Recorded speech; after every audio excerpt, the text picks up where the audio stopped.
Olha, sabe esse governo contra o qual os mercados estão especulando, falando do caos que vem por aí, Uhum.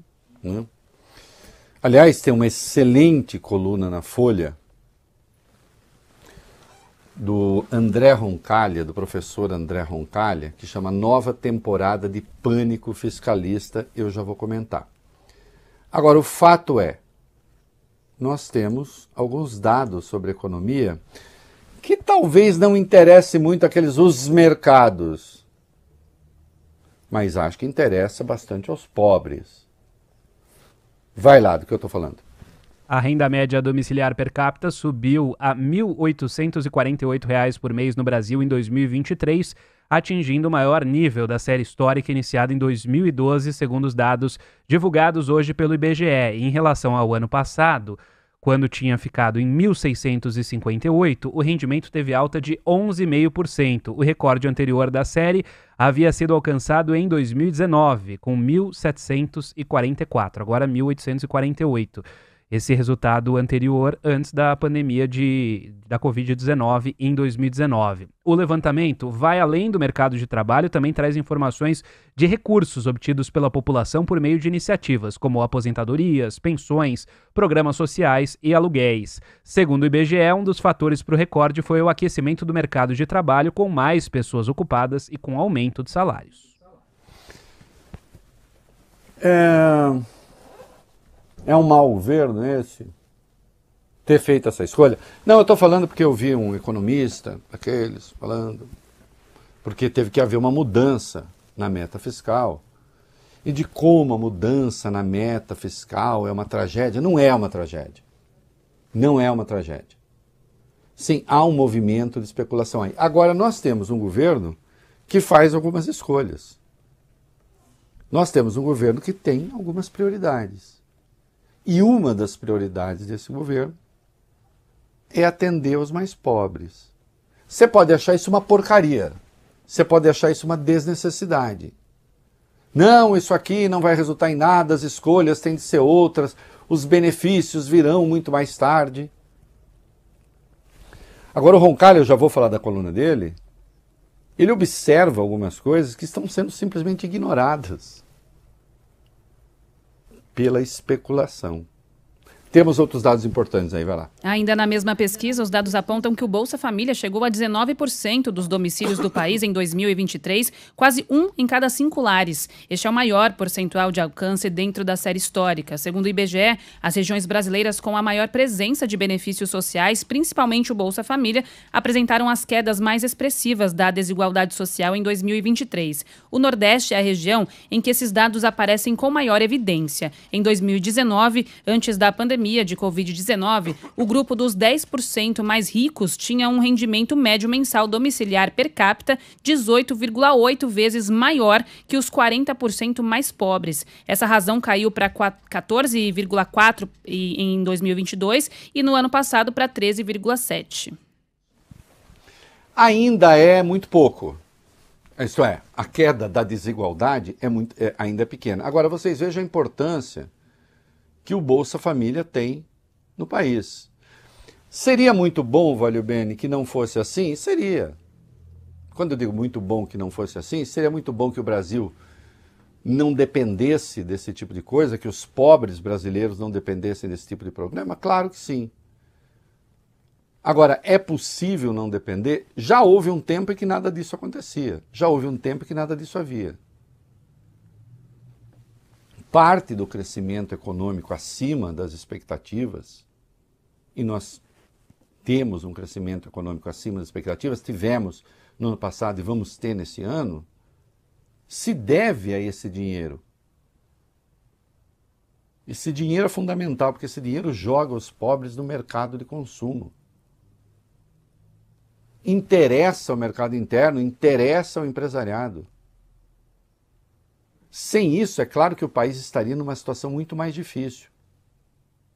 Ah, mas nós temos desafios pela frente, cortar gastos. Sim, é verdade. Agora, será que isso não está sendo feito? Será que não existe uma estrutura para fazê-lo? estão simplesmente ignorando o arcabouço fiscal. Eu já vou explicar o que isso significa, que o texto do Roncalha, do professor, é muito claro a respeito, né?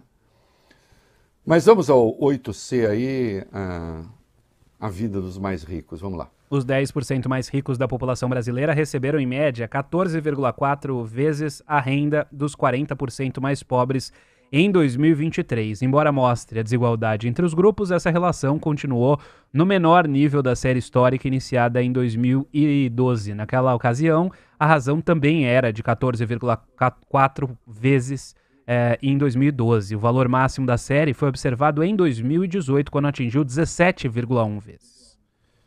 Então você tem aí uma tendência de queda. Agora, a desigualdade ainda é brutal. Coisas a fazer no Brasil. E há um governo preocupado com isso. Há um governo preocupado com isso, que toma porrada todo dia, que tem um governo hostil, um Congresso hostil, uma maioria reacionária, uma maioria conservadora. Vai conseguir sobreviver a isso? Não sei. Espero que consiga, né? O Roncalha, o colunista da Folha, nova temporada de Pânico Fiscalista, presta atenção aqui que é muito claro o que ele está falando. O projeto de lei de diretrizes orçamentárias de 2025 reduziu a meta fiscal de um superávit de 0,5 para um déficit zero. Então vai ter meio de superávit, vai ter déficit zero. Aí ele falou, a Faria Lima, os mercados entenderam de outro jeito. Eles já estão falando, não, vai ter um déficit de 0,5, então eu já não acredito em você. E aí diz, alegou-se que o marco fiscal foi fragilizado com a mudança da meta. Mas, ô Vólio Bene, ô Larissa, o marco fiscal previa a mudança da meta, se preciso. Então como é que ele foi fragilizado? Aí diz assim, o marco fiscal já inclui punições para o descumprimento da meta fiscal. E a punição vai ser o quê? O crescimento da despesa no ano subsequente vai estar limitado a 50% do que crescer a receita. E aí ele começa a trabalhar aqui com dados do crescimento. Ele diz assim, o Boletim Focus mostra estimativas crescentes da atividade econômica para 2024, de 1,5 para 1,95. Assim como é clara a tendência de queda da taxa de juros. Segundo o Banco Central, a queda de 1 ponto percentual do IPCA reduz a dívida pública em 17,7 bilhões. De abril de 2022 até março de 2024, o IPCA em 12 meses caiu de 12,13 para 3,93. E isso significará uma economia de 150 bilhões. Portanto, não existe razão nenhuma para pânico, não existe razão nenhuma para especular contra o Brasil, não existe razão nenhuma para dizer que o governo não está cuidando das contas públicas ou que o marco fiscal está ruim. O que você tem é um governo que evidentemente diminuiu a desigualdade, chegando a números históricos, e que sim, encontra algumas dificuldades, mas que está muito longe de mergulhar no caos. Mas os especuladores estão aí para tentar dizer o contrário. Ou porque não gostam do governo, ou porque, enfim, especular é a sua tarefa. É isso aí. O empresário mexicano, homem mais rico da América Latina, Carlos Slim, se reuniu hoje à tarde com o presidente Lula no Palácio do Planalto. Ele, que é fundador do grupo América Móvel, a controladora da operadora Claro, afirmou a jornalistas depois do encontro que pretende investir no Brasil 40 bilhões de reais nos próximos 5 anos, em particular em fibra ótica, internet de alta velocidade também e serviços para cidadãos e empresas. Slim também descartou a possibilidade de adquirir a operadora Oi, que teve um plano de recuperação judicial aprovado hoje pela Assembleia de Credores.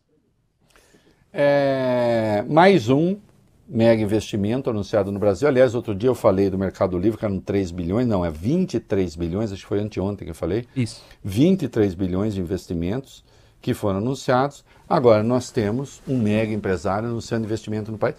Enfim, as coisas avançam, né? Mas existe uma turminha que parece sinceramente empenhada, né, em criar dificuldades que são dificuldades artificiais. Eu insisto, inclusive, no mercado financeiro. Quando se olham os números, as dificuldades que estão criando são dificuldades artificiais. Até porque se mudou a meta, né, de déficit e o próprio sistema prevê a mudança de meta com as suas consequências. Vamos parar de conversa mole. É isso aí. E falávamos há pouco de investimento. O Lula acaba de publicar um outro troço aqui. O presidente da Honda para a América do Sul, Arata Ishinoze, anunciou o aporte de 4,2 bilhões para a introdução da tecnologia de veículos híbridos e no desenvolvimento da cadeia de suprimentos. Os investimentos estão chegando, né? Tem muita gente que adoraria que não estivesse acontecendo, mas está, né? Vamos ver. Nós tivemos uma melhora da renda enorme e ainda assim a popularidade do Lula deu uma claudicada ali, piorou um pouco, né? Quer dizer, hoje há outros fatores que estão contando, claro, né? Mas o tempo dirá, né?